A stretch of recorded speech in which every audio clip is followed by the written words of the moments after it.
Another memory is my brother was old enough that time. I think he started to school. I know he started to school when we lived in that house. So I have the memory of him getting ready to go off to the first grade and seeing some of his early pictures and hearing some of the early stories. And so he was 6 years old when we lived there, and I would have been close to 2 after we were there a while.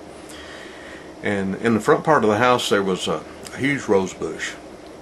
And he was old enough to have gotten some kind of an old child's bicycle. He had an old bicycle and he was proud of it. I was too little to ride the bicycle, so I didn't have one. But parents always warned him. He was bad about pulling the bicycle up in front of the house and leaving it in the driveway.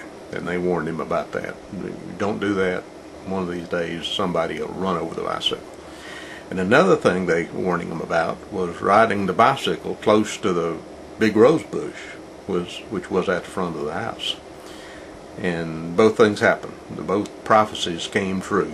And I remember the day it happened because of the caterwauling that went on when he got into the rose bush, and Mama had to pick the prickly briars out of him after he ran into the rose bush. But he rode the bicycle into the rose bush and ended up with several barbs stuck in his skin that she had to remove. And I think that ended him riding close to the rose bush. But another thing happened, I still remember very well seeing the bicycle, was I think the neighbor backed over his bicycle in that driveway. They probably ruined it, and I don't think we had the money to get another one right away.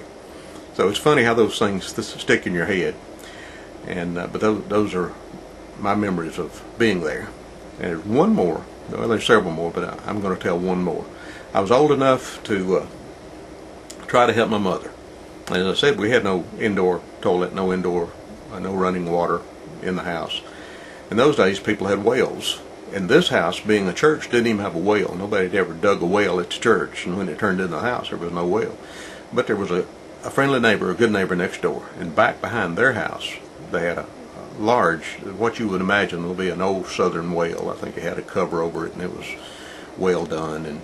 But when you went to the well, you had to use a bucket and a rope with a windlass, usually a homemade windlass, to let the bucket down, draw the water up, and pour it in your bucket, carry it back to the house. Well, quite a bit of work. And that was kind of Mother's job, was to go to the well and bring water back to the house. And of course, I was only 2 and wasn't off in school, so I was under her feet every day.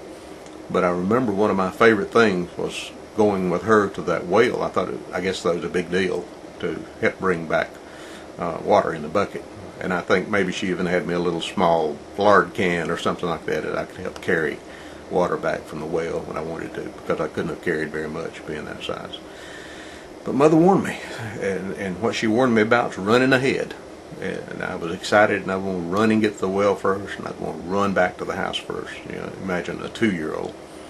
And part of that warning was, in those days, people kept chickens in the yard that fed and pecked around the yard, and they kept them for meat. You could prepare them for Sunday dinner, and they also kept them for eggs. Had layers, and they gathered their eggs up from the chickens, and they raised chickens. Chickens would raise smaller chicks, and they could either sell these other chickens for somebody who needed a fryer, or keep them for themselves. So even though it wasn't a farm there were still farm things going on in these older communities at that time. And just so happened, the neighbor next door had, and I can remember the terminology, it was old mama chicken. And there was an old mama chicken next door. It had a bunch of chicks, baby chicks.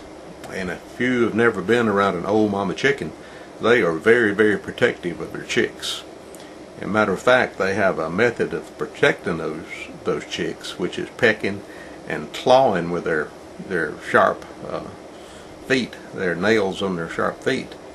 And it's called flogging. And Mother always warned me, don't run ahead. The old mama chicken will flog you if you get close to those baby chicks.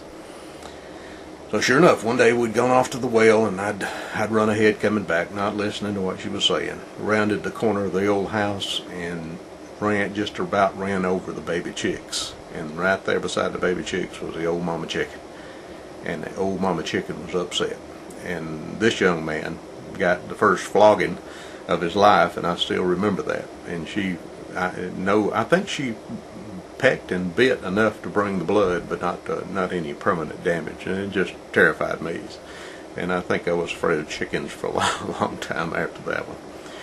But anyway, I think this probably is going to have to be a two-part, part two of Dixie raising, and we'll move on next time. And we didn't stay at the old church house too long. We moved on, and I want to talk a little bit about the job that my father found, the profession, I guess you would call it, he went into. And I'll talk next time about moving on to a house that we bought. Evidently he did pretty good in his new job, enough to be able to purchase a place. And I'll talk next time about that next place. And it's a unique to me. It may not be of any interest to anybody else, but in my memory it's a unique place also. So I hope you enjoyed this part. Sorry about dragging on, but if you've watched my other videos, you know I take a long time to tell a shorter story. So good night.